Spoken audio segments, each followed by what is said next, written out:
Bonjour à tous, c'est MDA5. Aujourd'hui, nous allons revenir sur le match de Marseille-Nice dans un long premier temps et ensuite des matchs qui se sont déroulés ce week-end. Pour voir, puisqu'il y a eu des scénarios exceptionnels, je pense notamment à la Ligue 1, au match du Bayern Munich, donc on va revenir sur tout ça.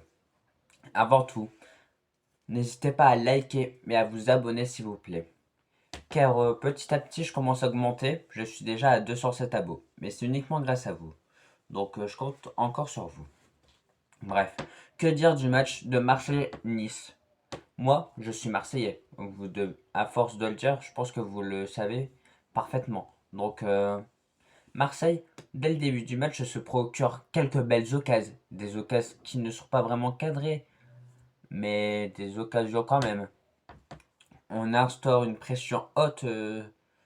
Mar ah, les Marseillais arrivent à imposer un rythme plutôt assez haut puisque Nice propose vraiment un football défensif, dont notamment Claude Puel, l'entraîneur, qui est un peu sous un style de Didier Deschamps ultra défensif. Donc il fallait essayer de provoquer le danger face à Nice. Il a eu pas mal de centres durant ce match, je ne vais pas vous mentir. Des centres parfois bien réalisés de la part d'Emerson, de la part de Timothy Weah. Parfois ça pouvait trouver des têtes. Donc ce match est vraiment décevant car malgré tout, vers la 70e minute, Hochberg, sur un centre extrêmement bien réalisé, Hochberg la reprend de la tête. À ce moment-là, on se dit ah yes, on respire. Mais non, en connaissant l'OM, hein, a toujours craqué. Le minot de Marseille provoque un penalty sur Jonathan Klaus malheureusement. À la 88e minute, il nous manquait peut-être, on va dire, 7 minutes à tenir avec le temps additionnel. Mais non, on cède. Et du coup, Eli Wahi n'a pas arrêté de nous provoquer durant ce match. Alors qu'il a affronté son ancien club au Vélodrome. Et, ce qui, et il se permet de faire une panenka parfaitement réalisée. Donc à ce moment-là, ça fait un partout et Marseille arrive encore une fois à essayer de marquer le deuxième but. Mais les loupés de Balerdi durant ce match, il a été bon défensivement. Je ne vais pas vous mentir. Mais offensivement, à chaque fois, il y a eu au moins peut-être 5 tirs pour un défenseur central, c'est énorme. Mais non, soit c'était passé à côté, largement, ou c'était arrêté par le gardien. Donc franchement, j'étais hyper déçu parce que parce que la Ligue des Champions, hein, faut pas rêver pour y jouer, hein. On est déjà à 4 points du quatrième, donc je vous fais pas dire non. La Ligue des Champions c'est bye bye parce que Lille et Rennes sont devant nous et je les vois mal perdre ou faire un match nul et une défaite. Donc peut-être qu'on va jouer l'Europa League ou l'UEFA Conference League. En vrai, j'aimerais bien jouer l'Europa League parce que souvent on va loin dans les parcours. Demi-finale en 2022 si j'ai pas de bêtises. Attendez, non, 2024, désolé. 2004, donc ouais, l'Europa League on pourrait peut-être faire un beau parcours. Mais la saison marseillaise, sur tous les aspects, c'est catastrophique. Il est mené honteusement. On n'est même pas dans le top 24 en Ligue des Champions. Puisqu'on connaît tous le scénario cruel, le gardien du Benfica qui marque le 4-2 face au Real Madrid, qui, qui leur permet à Benfica de se qualifier dans le top 24. Ensuite, je peux vous dire la performance hyper décevante face à Toulouse en Coupe de France, où on se fait éliminer au tir au but. Le match où on est en finale face au PSG, on arrive à marquer 2-1, mais le PSG égalise dans la dernière minute. Et encore une fois, je ne suis pas parisien, mais je me dis à quel point ils doivent rigoler de nous, les Marseillais, parce que même Lyon font une meilleure saison, alors que au tout début, je me rappelle au mois de juin, on les voyait descendre en Ligue 2 de la faute de la DNCG, mais non. Donc Lyon dans le podium, Paris aussi, même lorsqu'il y a un effectif 10 fois plus faible sur papier en termes de valeur marchande, font une meilleure saison que nous. Parce qu'ils sont en finale de la Coupe de France. Ils sont second.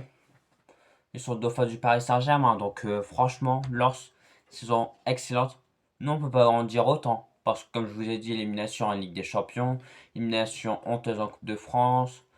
Même en Ligue 1, on est catastrophique. La LDC, bye bye.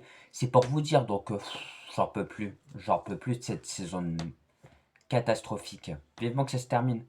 Roberto De Zerbi, on pensait que c'était lui le problème. Mais même si j'étais pour le départ de Roberto De Zerbi, je ne vais pas vous mentir.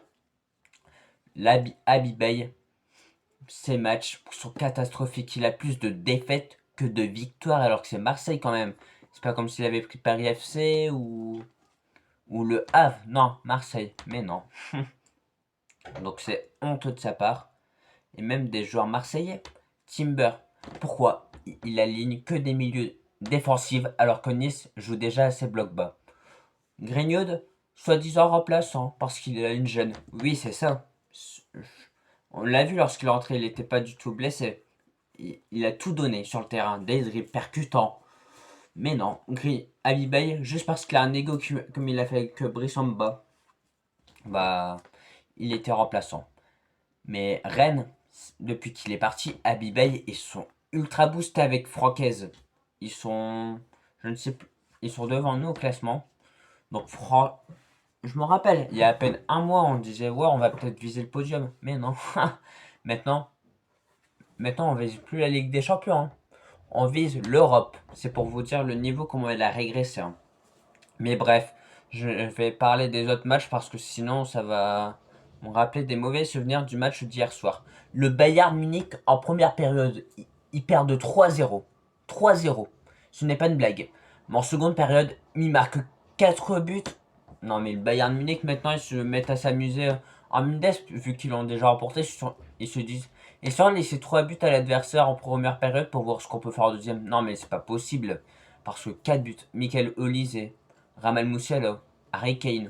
Franchement, le Bayern Munich, ils sont terrifiants. Je suis tellement impatient du match Bayern Munich PSG puisque ce sont les deux meilleures équipes du monde cette saison. Donc oui, c'est hyper terrifiant. Et je suis pressé. Mais le Bayern Munich, c'est des fous. Ils gagnent des gros. Ils font des remontadas comme ça en une période alors qu'ils perdent 3-0. Franchement, le Bayern, c'est hyper fort, hein. Dortmund qui gagne 3-0, c'était un match plutôt assez solide de leur part. Ils ont su maîtriser le jeu et ont su marquer les 3 buts malgré que Dortmund sont quasiment assurés de jouer la Ligue des Champions et ils sont certains de ne pas remporter la Bundesliga. Donc Dortmund, c'est pas leur pire saison qu'ils font en Bundes, mais le Bayern Munich, ils sont tellement forts qu'ils ont laissé presque aucun point. Dites-moi, ils ont perdu combien de fois le Bayern Munich en Bundes, mais je ne pense pas que ça doit être élevé. Donc voilà, fait le petit tour en Bundesliga. Maintenant, je vais vous parler de la Liga. Le Real Madrid, dans les dernières minutes, se font égaliser par Bellerin. Ce n'est plus Bellerin, c'est Ballerin pour vous dire. Franchement, le Real Madrid, ils avaient encore de cartouches pour essayer d'embêter le FC Barcelone. Mais non, ils se prennent des buts à la dernière seconde. Donc franchement, le Real Madrid, comme Riles a dit, le Real Madrid, ça vise trop sur les individualités. Alors que normalement, le football, c'est un sport collectif. Donc on doit essayer de jouer avec nos 11 joueurs, pas avec, je sais pas, avec 2-3 joueurs, avec Vini, Mbappé. Parce qu'Mbappé, pour moi, hein, c'est devenu vraiment un problème. Hein, parce que lorsque Kylian Mbappé il était blessé, on a clairement vu un visage différent du Real Madrid. Rappelez-vous le match face à Manchester City où au match aller, ils gagnent 3-0. Parce que Federico Valverde, il était boosté, c'est vrai. Mais ils ont proposé du beau football. Mais là, non. Le FC Barcelone qui s'impose 2-0 plutôt assez douce, plutôt assez tranquille. Sur, pourtant, pourtant, le FC Barcelone a toujours du mal à galérer face à cet adversaire à l'extérieur. Mais là, ils ont su gagner 2-0. Un but en première période de la part de Fermin Lopez. Et le second, Marcus Rashford. D'ailleurs, deuxième question que je me pose. Est-ce que pour vous, le Barça doit acheter Marcus Rashford pour 30 millions ou doit-il retourner à Manchester United? J'aimerais avoir votre avis. N'oubliez pas de me le dire dans les commentaires. Donc franchement, à l'Atlético de Madrid, je sais même plus s'ils ont gagné 2-1 ou 3-1 si je dis pas de bêtises. Donc même l'Atlético de Madrid se rassure avant d'affronter Arsenal en Ligue des Champions. Donc voilà. Oui, je vous avais dit que ça allait être plutôt assez court les championnats. Donc voilà. Maintenant, parlons de la Ligue 1. Il a eu des scénarios de fou. Le Havre qui font 4-4 face à Reims, si j'ai pas de conneries. Gauthier Hein qui marque dans les dernières minutes. Franchement, 1-1. Ça commence par un 1-0, 1-1, 2-2, 3-3, 4-4. Franchement, le match, il était malheureusement, je ne l'ai pas suivi, mais il devait être exceptionnel pour tous les supporters. Malgré que les Havrais doivent être déçus du match. Donc franchement, pour un supporter neutre, ce match, il était splendide. Comme je vous ai dit, le PSG s'est imposé plutôt assez aisément face...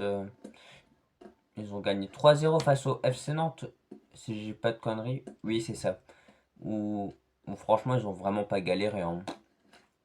Ils ont fait tourner leur effectif. Lucas Beraldo, c'est le meilleur match pour Lucas Beraldo au Paris Saint-Germain en milieu défensif parce qu'il a marqué un but, un beau but en plus, une passe décisive. Donc franchement, le PSG, malgré qu'ils ont perdu face à Lyon le week-end dernier, ils sont hyper forts. Donc Lille qui s'impose 1-0. Ils ont eu chaud parce que Ilian Kebal a quand même loupé un penalty. Et Lille, vers la 8e minute, obtient un penalty qui est parfaitement transformé. Donc, franchement, les Lillois peuvent être rassurés de cette victoire, puisque pour se qualifier dans la Ligue des Champions, c'est plutôt assez bien. Même si Lyon, ils ont fait 3-2 face à Auxerre. Dans les dernières minutes, ils ont eu chaud. Mais dans l'ensemble du match, ils méritaient clairement de gagner ce match. Parce que ils n'arrêtaient pas de dominer la balle. Donc franchement, bien joué de la part des Lyonnais qui font une saison. Pour finir cette vidéo, je vais vous parler de quelques matchs qui étaient vraiment intéressants à suivre en Ligue 1. Je vais vous parler du match Nantes-Rennes. Nantes, dans ce match, propose plutôt un assez beau football. Pour moi, il méritait peut-être un match nul, mais non. L'ancien Nantais, Valentin Rongier, marque dans les dernières minutes, qui permet à Rennes d'y croire encore pour la Ligue des Champions. Et Nantes, ça les plonge encore un peu plus en crise et qui sont à ça de jouer la Ligue 2. Donc franchement, Valentin Rongier trahit un peu son club déjà en rejoignant, surtout en marquant. Mais heureusement, il ne célèbre pas son but, car il sait à quel point Nantes ont, ont été importants pour sa carrière. Donc franchement, c'était quand même plutôt un assez bon geste de la part de Rongier, de ne pas avoir célébré. D'ailleurs, il me manque terriblement à l'OM, parce que à l'OM, il était resté longtemps. Ah oui, pour revenir au sujet de l'OM, on disait ouais le logo, il y avait certains supporters qui disaient ouais le logo ça va nous permettre de changer de pas changer l'histoire mais de d'enlever peut-être cette poisse et de gagner plus de matchs. Mais non, c'est le contraire parce que depuis qu'on a changé de logo, aucune victoire, aucune. Donc franchement, rien ne va dans ce club. En tout cas, merci énormément à vous de m'avoir suivi. Si vous avez aimé malgré ça allait encore dans tous les sens, n'hésitez pas à liker et à vous abonner pour suivre plus de contenu. C'était MDA5 et allez la Ligue 1. Bisous bisous.